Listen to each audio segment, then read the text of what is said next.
ihany koa no mitondrantsika mankany amin'ny lafim-baovao hafa tanteraka kosa miantso ny fanjakana maefa ny tatsambo eto Madagasikara mba hijery ny tombontsoan'izy ireo hoy ny avy amin'ny syndicat général maritime de Madagascar. Raha oharina amin'ireo tatsambo anivelany tokoa mantsy raha ny fanazavany dia azo lazaina ho ambany dia ambany ny karama izay raisin'izy ireo. Isy tombontsoa manokana ho an'ny tatsambo malagasy ny fivoahan'ny convention du travail maritime na ny fifanarahana iraisam-pirenena amin'ny asan-dranomasina. Anisan'ny voasoratra anatin'izany ohatra ny marikarama ambany indrindra ho an'ireo tatsambo miasa any ivelany izay mitetina $10. Tokony hiroso amin'ny fankatoavana io fitsipika io hoy ny nambaran'ny Homme Sigma na ny syndicat général maritime de Madagascar ny fanjakana mba ahafahana mijery ny zony tatsambo. Nambarany fa ny asan-dranomasina dia mitaky fahafoizatena indrindra amin'ny eo amin'ny ara-tsaina.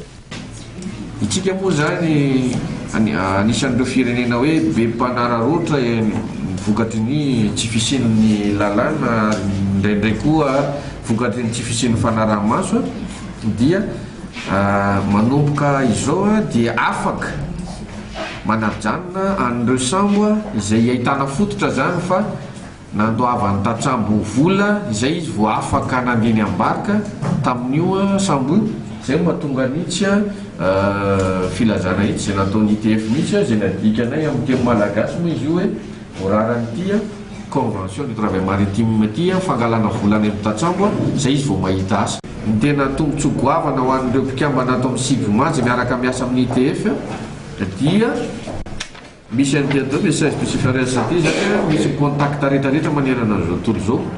Karaha ohatra zany misy olona manana olana eny natratra ny accident izy na tsy voaloha karamany na navelan'ilay sambo fotsiny nandeha izy fa tsy nahazo frais hoentina mody dia afaka miantso amin'ny Sigma izy ary ny Sigma afaka maniraka an'ireto olona voasoratra ato anatin'ity boky ty anatona an'ilay sambo.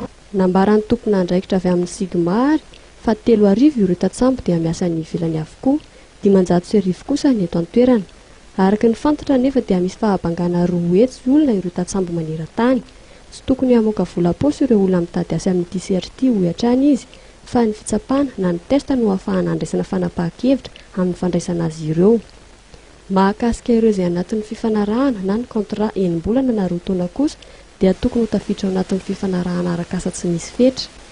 Ny asan-dranomasina no anisan'ny aran'ny fanatontoloana voalohany ka tokony ho jerena manokana mahakasika azy ireo ho hatrany nambarany.